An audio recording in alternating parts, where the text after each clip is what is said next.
την τηλεφωνική μας γραμμή τον Γενικό Γραμματέα Μεταφορών του Υπουργείου Μεταφορών, τον κύριο Γιάννη Ξηφαρά. Καλό πρωινό, κύριε Ξηφαρά. Καλή σας ημέρα, κυρία Καημένη. Καλημέρα στους ακροατές μας. Πώς είμαστε, όλα καλά? Όλα καλά. Έχουμε επιστρέψει μετά από ένα πολύ μικρό διάλειμμα πάλι στη δουλειά και σχεδιάζουμε την επόμενη μέρα για όλα τα ζητήματα που αφορούν τις μεταφορές. Για να δούμε λοιπόν τώρα, για να δούμε ποια θα είναι μάλλον αυτή η επόμενη ημέρα και τις βασικές προτεραιότητες του Υπουργείου Μεταφορών. Με τα ηλεκτρικά λεωφορεία, κύριε Ξηφαρά, τι γίνεται? Καταρχήν, όσον αφορά τα ηλεκτρικά λεωφορεία, όπως ενδεχομένως γνωρίζετε, έχει ήδη εγκριθεί από το Ελεγκτικό Συνέδριο η υπογραφή της σύμβασης. Οπότε αυτή τη στιγμή είμαστε στη φάση που προετοιμαζόμαστε για να περάσουμε από την Επιτροπή Εμπορίου της Βουλής, να παρουσιάσουμε ακριβώς το τι περιλαμβάνει η συγκεκριμένη σύμβαση, να πάρουμε την έγκρισή της και να προχωρήσουμε στην υπογραφή της σύμβασης. Αυτό σημαίνει με τους χρόνους που εκτιμούμε αυτή τη στιγμή ότι έχουμε για όλες τις απαραίτητες ενέργειες μέχρι την υπογραφή αλλά και την ολοκλήρωση της προμήθειας, ότι στο πρώτο εξάμηνο του 2024 θα έχουμε 250 ηλεκτρικά λεωφορεία στις πόλεις της Αθήνας και της Θεσσαλονίκης, ενώ παράλληλα σε αυτή την κατεύθυνση εργάζονται για την ολοκλήρωση και τη συγκατάσταση των υποδομών οι οργανισμοί που θα υποδεχθούν τα λεωφορεία. Μάλιστα. Εντάξει, δεν αργεί πολύ από ό,τι καταλαβαίνω. Δηλαδή τώρα, στο πρώτο εξάμενο του επόμενου έτους, αναμένεται, αν όλα πάνε καλά, να τα έχουμε και να βγουν στους δρόμους. Ακριβώς, και πέρα από αυτά τα 250 λεωφορεία, όπως γνωρίζετε, υπάρχει και η συνέχεια αυτής της προμήθειας. Ο διαγωνισμός αυτός αφορά άλλα 400 λεωφορεία, κάποια εκ των οποίων είναι ηλεκτρικά, κάποια είναι φυσικού αερίου. Προχωράμε τη διαδικασία για να αποστείλουμε τεύχη το διαγωνισμό προς έγκριση στο Ελεγκτικό Συνέδριο και σε αυτά, και παράλληλα οριμάζουμε ενέργειες και για μια επόμενη προμήθεια και για την ανανέωση των υπηρεσιών που παρέχονται σε Αθήνα και Θεσσαλονίκη με τους διαγωνισμούς του ΟΑΣΑ και του ΟΣΕΦ για παροχή υπηρεσίας. Αυτό που μέχρι σήμερα γινόταν με τα κτέλ, το οποίο ξεκίνησε μέσω απευθείας αναθέσεων την περίοδο του COVID, πλέον θα βγουν διαγωνισμοί για να μπορούν να συμμετέχουν οι ενδιαφερόμενοι, ώστε να συνεχίσει και να αναβαθμιστεί και αυτό το έργο. Γενικά στο πλαίσιο των αστικών συγκοινωνιών σχεδιάζουμε αρκετές παράλληλες ενέργειες αυτή τη στιγμή στο Υπουργείο και νομίζω ότι διαστόματος Υπουργού ή ενδεχομένως και του Πρωθυπουργού στη Διεθνή Έκθεση Θεσσαλονίκης θα ακούσετε περισσότερες λεπτομέρειες για όλα αυτά. Μάλιστα. Στόχος, από ό,τι καταλαβαίνω, είναι να αναβαθμιστεί και ο στόλος. Ένας γυρασμένος στόλος λεωφορείων που έχουμε στη χώρα μας, είναι η αλήθεια.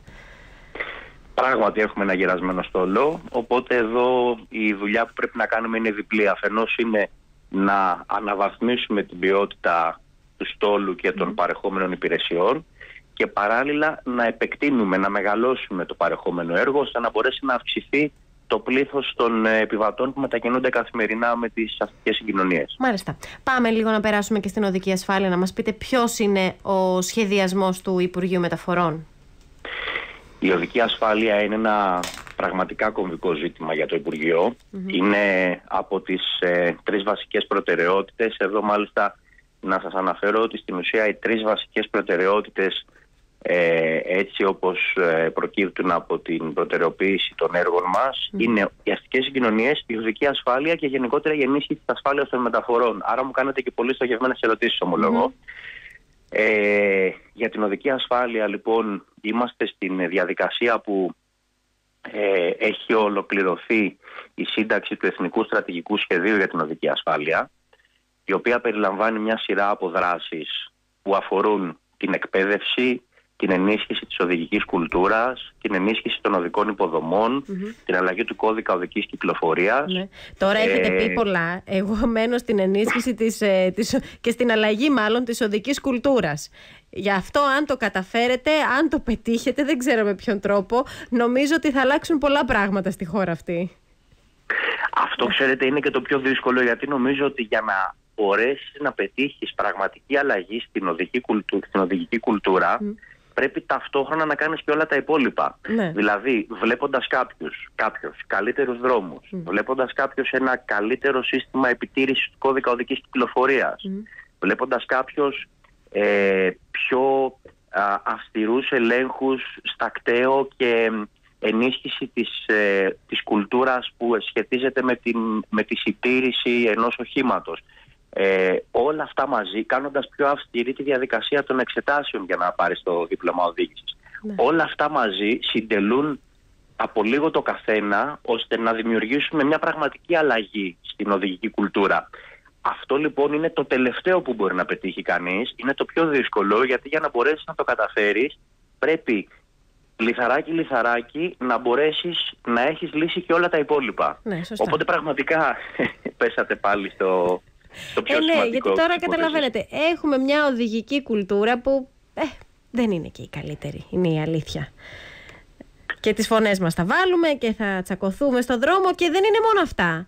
Είναι ότι πολλοί δεν ξέρουν ούτε καν τον κώδικα οδικής κυκλοφορίας. Δεν ξέρουν ούτε ποιος έχει προτεραιότητα, πού έχει προτεραιότητα, πού κάνω προσπεράσεις, πού δεν κάνω προσπεράσεις, με αποτέλεσμα να έχουμε και πολλά ατυχήματα στους δρόμους. Γι' αυτό ακριβώς το λόγο και η Διυπουργική Επιτροπή που αφορά την οδική ασφάλεια περιλαμβάνει το Υπουργείο Προστασίας του Πολίτη, την αστυνομία, περιλαμβάνει το Υπουργείο Παιδείας, περιλαμβάνει το Υπουργείο Ψηφιακής Διακυβέρνησης, το οποίο μας βοηθάει σε ορισμένες περιπτώσεις να διευκολύνουμε τις διαδικασίες που έχουμε μεταξύ μας στα συναρμόδια Υπουργεία και την επικοινωνία μας με τον πολίτη.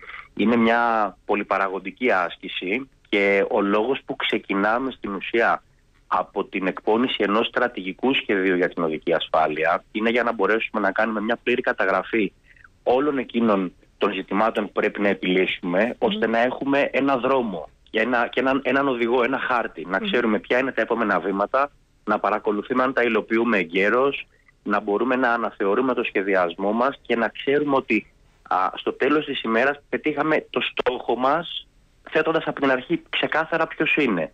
Και παράλληλα έτσι μπορούμε να μετράμε και κάθε χρόνο ποια είναι τα αποτελέσματα από τις ενεργειές μας, να βλέπουμε αν μειώνονται τα θανατηφόρα ατυχήματα, και άρα με αυτόν τον τρόπο να καταλαβαίνουμε εάν πραγματικά αυτό που κάνουμε έχει αποτέλεσμα ή αν θα πρέπει να το επαναξιολογήσουμε. Ναι.